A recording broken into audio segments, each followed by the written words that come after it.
Morning, everyone. Freshly pressed on Smooth 98.1.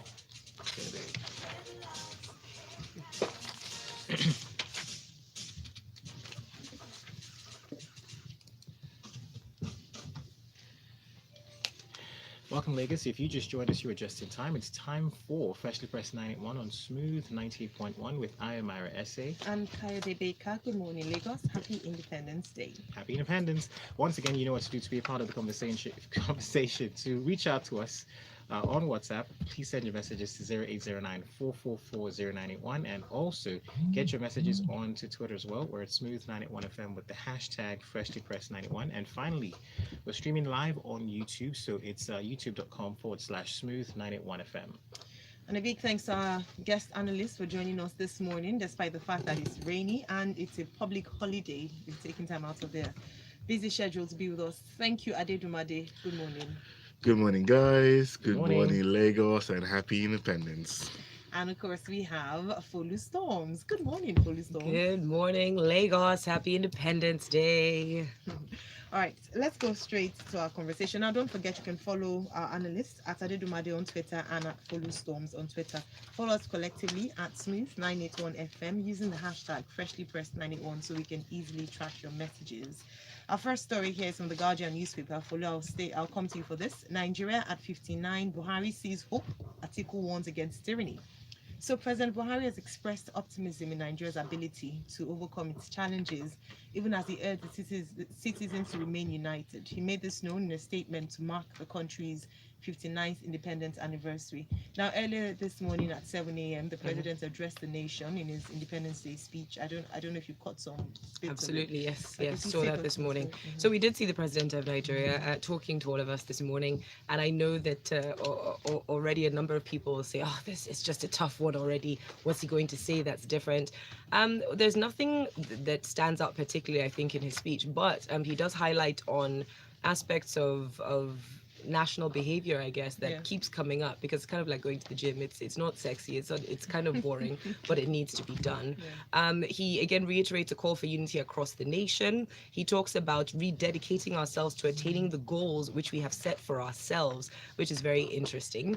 He goes on to also reference increasing investments in critical infrastructure. Now, that obviously is something that people will want to pay attention to. He highlighted that as one of the economic achievements of the administration, and then went on to say that even though the budget was only approved for June 2018 last year, that as of June this year, about 1.74 trillion naira had been released for capital projects in the 2018 fiscal year. Now, do throw your mind back to the actual budget expenditure line. It was about 2.87 trillion naira that was budgeted for capital expenditure. So, I mean, it's about a 50% pass mark, as Cheta would say. How great really is that? But it is something to note. Now, he did go on and talk about increasingly making welcome and encouraging private capital for infrastructural development through public-private partnerships. And on the one hand, that could be seen as, you know, a great partnership, because we've seen what happens when private enterprise gets involved. However, on the other, we do have to be mindful of debt that we are incurring, because I mean, you know, private business is here to make profit, and they will certainly be trying to make a profit off the government. Moving on, he also talks about the judiciary. Now, this is very interesting because the PDP had a lot of negative things to say on this front, and I know Buhari's government has been criticized quite heavily about ignoring court orders. Most recently, I mean, Sowore, which we're going to talk about later on, is still being held, and now he's finally been arraigned. But the president described the judiciary as being under attack and judges as being persecuted for enforcing the constitutionally guaranteed fundamental human rights of Nigerian citizens. That is very interesting that he would be saying that himself. But again, as I say, that there isn't too much. I guess the positive notes from this general speech and his address would include praising several actions of good citizens, like the efforts of the chairman of Air Peace, Alan Onyema, repatriating Nigerians. He did commend the Emir of Kano, who's been promoting girl-child education, and Zamfara State Governor as well, for massively investing in public education. So I guess there is something to be said for that. Some Nigerian citizens are doing great things. But overall, it does feel like an Independence Day that not a lot of people are particularly excited or elated about. It feels a little bit business as usual, but I guess that's part of the hard work of getting ourselves to where we want to be. Thank you so much. with regards to Atiku's side of, I mean, Atiku also talked Yes. about the fact that all is not well. Yes. Contrary to all that the president said, Atiku, of course, being opposition, I mean, from the opposition party, has talked about the many ills and the many failings of the present-day government. Can you touch on that a little Yes, bit? so I mean, the People's Democratic Party urged Nigerians not to surrender to despondency amid the excesses, impunity, and recklessness of the retrogressive forces in high places seeking to undermine our national cohesion, freedom of our citizens as guaranteed by the Constitution, and emasculate the will and aspiration of the people. I can't imagine that an opposition would say anything really different, but it is quite, they are quite extreme in their rhetoric. Yeah. They go on to talk about a complete retrogression to primordial division, impunity, constitutional and human rights violations. I don't know about a complete retrogression because I'm relatively young, but I still remember really horrifying, pictures in Nigeria growing up, seeing certain things on the streets. And while it's not there, there are still problems. Our problems have changed form. I think we just really need to dig deep as a citizen. We need to remember that at this age of not too young to run, where a number of us are trying to get into positions of authority, that we must hold ourselves accountable. Now, if there's anything that I'll say that this administration has helped us to focus a little bit more on, is accountability of some sort. I know people will sneer at it and say, but people are still acting. It's not magic. Even the president did say it in his speech.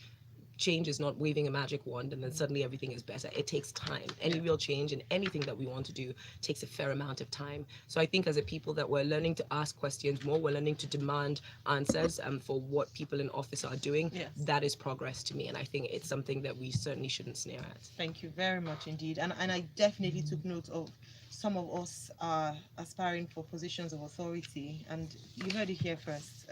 Folu Storms has said it. I won't say anymore. But there's some of us. I noticed that you didn't say some people, some of We'll us. vote for you, I say Folu, us don't because we worry. have to remember this is a day of unity, right? We're all in this. Our leaders I are say not us because descending from the it sky. means you're one of the us, and we want to Yeah. encourage you. It's we. Now we.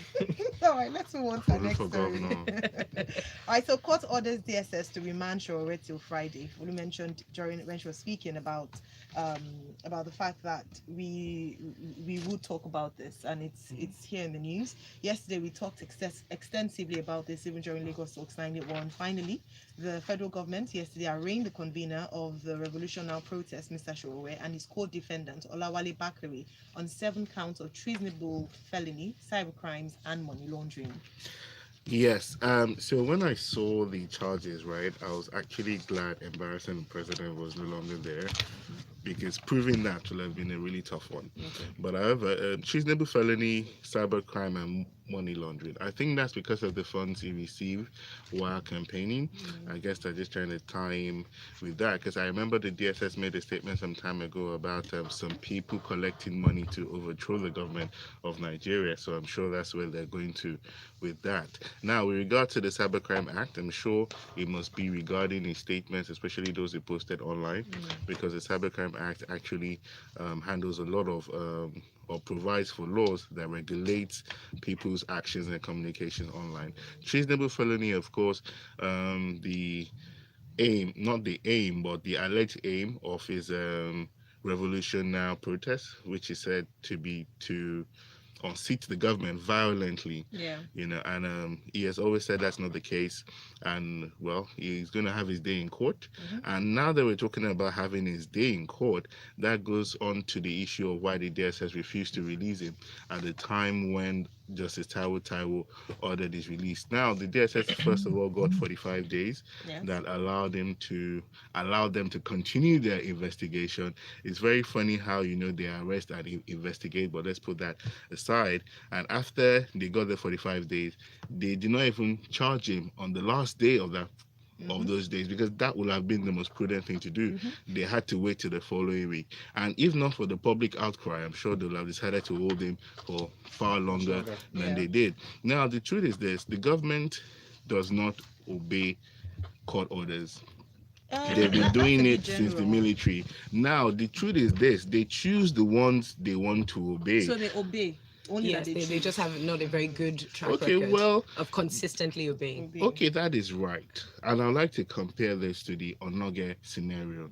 Onoge, in 1 week, there was a petition, an investigation, and an arraignment in 1 week. In all my life as a lawyer and as a law student, even studying case law, I have never seen that happen before. But it just shows that this was done for political reasons. They wanted the man out of there, and they didn't mind if he was just an expert in motion at the CCB that they used to take him out. But when a high court now comes to say do something, they don't do it. When the ECOWAS court comes to say do something, they don't do it. But when the CCB, who is under their control, say something, then they rush to do it speedily. I'd like you to really, sorry Yeah, go on. Coach, I'd like to, because of time, I'd like you to really touch on this statement by the National President of the Committee for Defense of Human Rights, Mr. Ugu Madu, who said that the DSS, what they've done amounted to an abuse of court process and contempt of court, and in that case they shouldn't even be allowed to approach the courts to rearrange. Yes, that is another very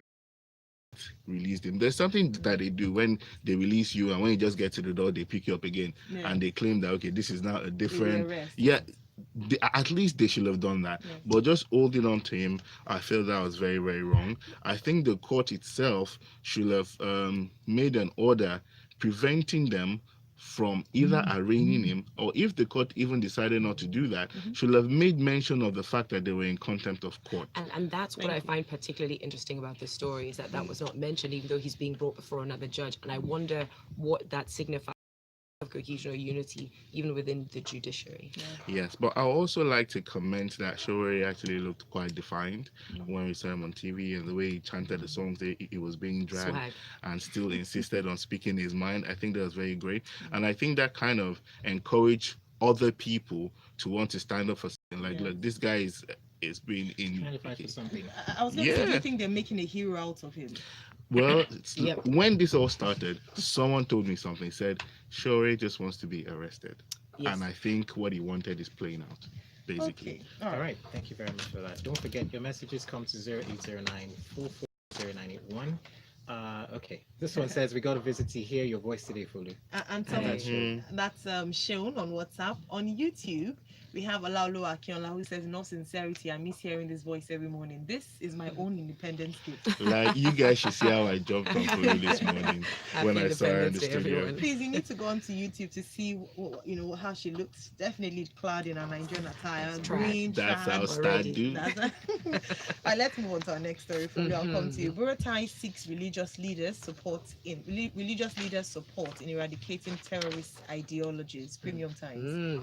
So that's the chief of army staff, Buratai. He has called on religious leaders to support the Nigerian army to get rid of these ideologies that are fueling insurgency in the country. Now, it is the call was made at the opening of a poster I saw, and I remember thinking it was a bit funny when I saw the poster on social media. But it is the spiritual warfare seminar organized by the Nigerian Army Directorate of Chaplain Services, Roman Catholic, Protestant, and Directorate of Islamic Affairs on Monday in Abuja.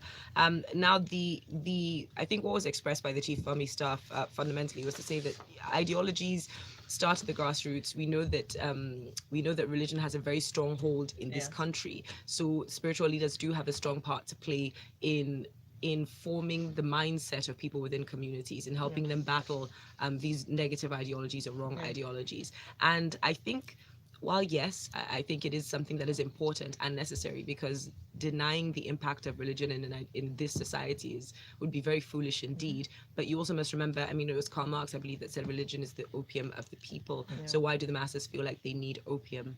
There are more fundamental issues at stake within the communities. We understand that these, whether it's ISWAP or Boko Haram, are doing things like feeding villages. They are, providing security. They are providing, food, housing, shelter. This is what basic human needs. Until we have a situation where our government is seen in all the communities doing these things, it will be very easy to sway people into terrorist ideologies, and they will reference God to do that as well. I think it's as simple as that. But I do commend the Nigerian army for trying for continuing the fight on different war fronts. I think that's an important thing. Absolutely. Thank you very much. We would read a bit more about them. We'll talk a bit more about them very shortly, as they've arrested some foreign nationals working with Boko Haram. But before then, Buhari pledges to adequately fund judiciary. This day newspaper has that. And we have here, Adedunmade, that a few days after the Chief Justice of Nigeria, Justice Tanko Mohammed, alleged that paucity of funds was crippling the judiciary, President Buhari yesterday in Abuja promised to adequately fund the judiciary.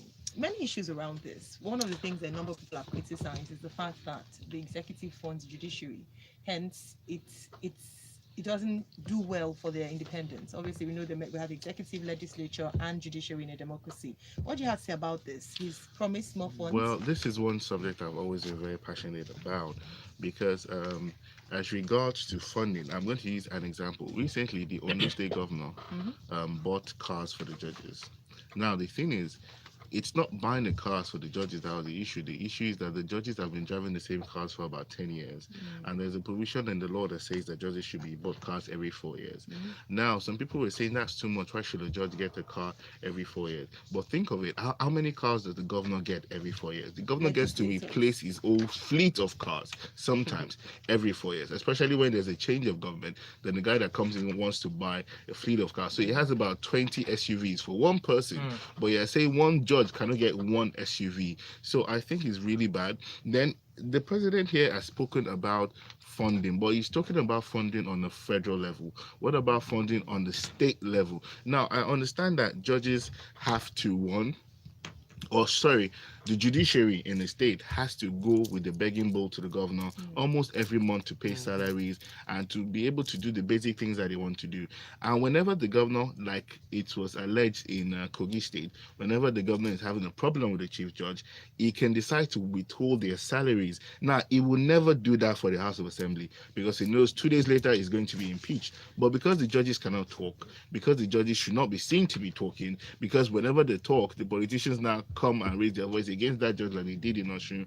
There's this judge that came out to criticize the governor, and before we know what's happening, all the politicians had come out to criticize the judge. Why should the judge be talking? And before we know, the judge was petitioned to the NJC, and the judge was asked to retire. So judges will not want to come out and do that, but that's why we are the ones that should come out and do that for them. Now, the financial autonomy of the judiciary is so very, very important because when you funny enough, we are at the NBA conference and this topic came up, and a chief judge of a state stood up and said, how will you expect them to bite the fingers that is feeding them? Now, that is a chief judge of a state. So if a chief judge has that kind of mentality that I cannot go up against the governor, I cannot go up against the House of Assembly, that means we already have timid judges who cannot do their duty just because of this financial autonomy thing. So we need to, and it's even a constitutional provision that all arms of government should bear their financial autonomy, even the House of Assemblies. Why is this so difficult? Can I just say that our lawmakers have a huge role to play in this because the three main arms of government, right? Of the three main arms, the only arm that is as impoverished as it is the judiciary. Now, the lawmakers are so good at fighting the executive when it comes to their benefits. When it comes, they form Voltron every time they say one of them is referenced. And because, however, I still feel that this is a very deliberate action by people within the government because the judiciary is the only recourse that the common man has truly. And it is the only way that the common man, even if they have a grouse with our lawmakers, can have certain things done. And so it is just a deliberate refusal to empower the lawmakers. And until the people understand just how much power rests in their hands to force the laws to change around empowering the judiciary, we are going to continue having these conversations over and over again. Exactly. There's someone that asked me which is the strongest arm of government, though they are all independent. And I tell them it's the judiciary, and they ask me why. And I said, because if the executive says yes, the state of assembly says yes, but the judiciary says no, then no is no, because it's the law. It's the law. And the law is what the judges say that the law is. So it's very important that Nigerians put this thing as a matter of supreme urgency on the front burner and discuss it extensively. Now, there's something that Folu said, that why is it that the House of Assembly do not rise up to their responsibilities in this regard? And it's because the House of Assembly members, even the NAS and the executive are all politicians. Now, the truth is, politicians will do anything to have their way. And that's why they've systematically weakened the judiciary over the years, because they know that, look, if we allow these people to go, we will not have our way. So they want to have our way. But it's time for the Nigerian to have his way. It's time for the common man on the road to have their way. And the only way they can do that is through the judiciary. All right. Thank you very much, Adedunmade. Well, Big T says, if you love Nigeria, today should be a day of sober reflection. Nigeria and Saudi Arabia discovered oil at the same time, but we are nowhere near them in any sector. It's really sad. We're kicked out of almost every nation, even Ghana. It's sad. But our women were allowed to drive before men in Saudi. Thank you so much. Small yeah. things. Let's quickly move on to our next story. It's from the Guardian newspaper, and it comes to you, Folu. It says, why CBN banks initiated 22 billion naira creative scheme.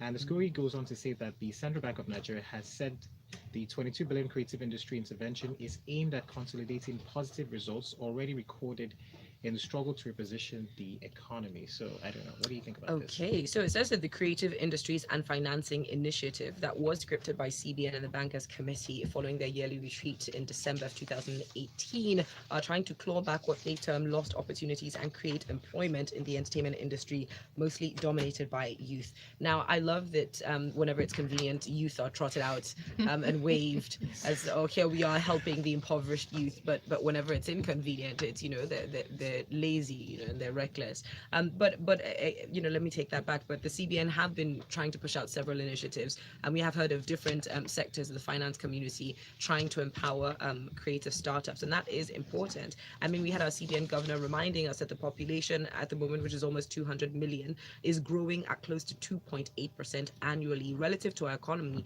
which grew to less than 2% in 2018. So again, close to 60% of our population under the age of 35. If there's anywhere that people should be investing money, it should be in that creative sector. But I think the issue, other good things that are happening as well, though, they are going to invest in creative parks across 3 different states. One of them, they've received a 40-acre bit of land from the Lagos state government to help develop the first creative industry park in the country, which is fantastic. It will be around the National Theatre Igomu, and I think that's a great thing. So they will be reviving and rehabilitating that area. I love that these things come out in the pages of newspapers, but I think what we'd like to know are the fine details. Yes. How do people access these funds? How will the funds be distributed? Because often when we have, whether it's a Bank of Industry or the CBN or some financial sector coming out to say that they've made loans available, they've made investment for the creative sector available, you have a lot more people within the sector who have no idea how to access it, no idea how to utilize what's being created, and then inevitably people within the system somehow take advantage of it. Exactly. So I do plead with all the financial, with the entire financial sector and the CBN to please make the information readily available and clear and transparent, so that everybody within that creative industry, that goes all the way from the director down to the runners, down to the gaffers, they need to know how they can grow their business, and that's really important.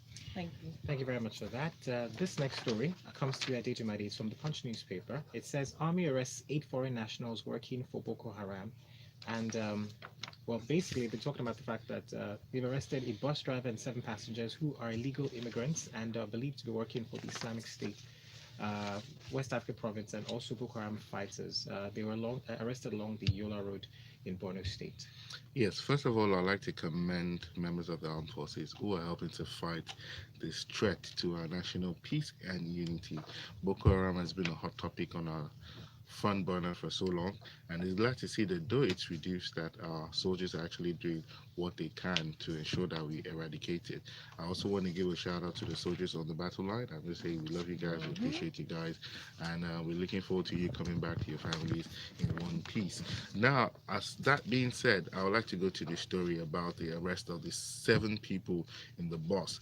Now, they are not the only people that this story has said that the army has arrested, but before I even talk about them, I wanted to go to this Alhaji Kolomi Modu, who was also arrested somewhere in Maiduguri. Now, the army believed that he was kind of like a supplier to the insurgents, and yes, I commend them for his arrest. But I have a problem, however, with the arrest of these 8 people, because they said that they were arrested at the checkpoint.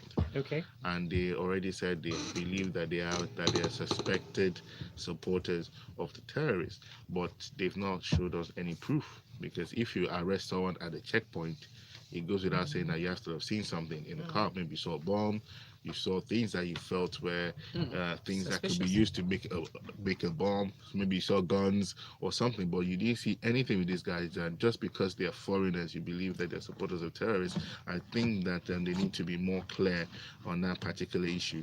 There's also another story about a man that was arrested in Damboa, local government of Borno State, and some things were recovered from him, including 12 years of black fabric, which they suspected is used to make their flags. Now, that is something that raises some form of suspicion, and a large quantity of drugs and also some groceries. So I would like to say it's great. It's great to see that the number of suicide bombers have also reduced, because I remember that back in the day we were always here talking about a suicide bomber attack in one place or the other. It's glad to see that we don't really hear much of that again. It means the military is doing their job. I hope the presidency and the executive in general continue to give them the support they need to do all they need to do in order to ensure that we don't have terrorists in Nigeria anymore. Thank you very much. Adedunmade. We see messages. We'll get to them just in a little bit, but this next story comes to you, Folu, and it talks about teachers basically.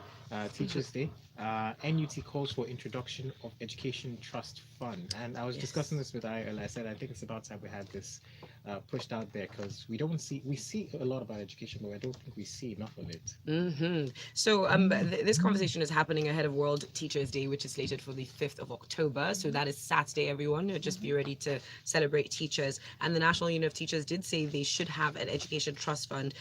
They say that it is, I think, very rare to see people, to see countries dedicating the amount necessary, investing the 26% of its annual budget on education as recommended by UNESCO, and the school enrollment will always be on the increase to stretch the available infrastructure. So I think it's a great idea in theory. We do need investment in the education sector. I think the question would be how this trust will be managed. That's always what it comes down to. Who will be able to access the trust? Is the trust for the beneficiaries of education, or is it for the teachers? And is it to make sure that their salaries are paid? How will this trust be funded? Again, it is fantastic that the National Union of Teachers are asking for a trust, because typically trusts are very strongly controlled, and they're very set terms, so it's hard to abuse that.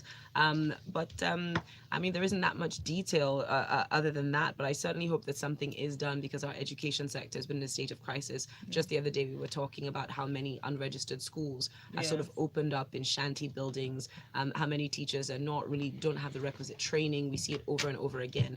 And if we expect our nation to be better, we have to be able to teach better. So again, a big shout out to many independent small that are doing their part to teach for Nigeria, Teach Nigeria being one of them. And I do encourage everybody out there, if you are able to, please find one of these organizations and dedicate your time, contribute a little bit of time. I think it's a lot more important than putting money down at this stage, just to make sure that our future has a fighting chance. Good.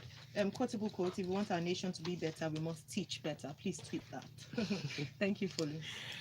All right, so our final story comes from the Punch newspaper. It comes to you, Adedunmade, and it says violence erupts as Assembly removes Bayelsa speaker, and it goes on and on though. But because of our time, what are your thoughts about this?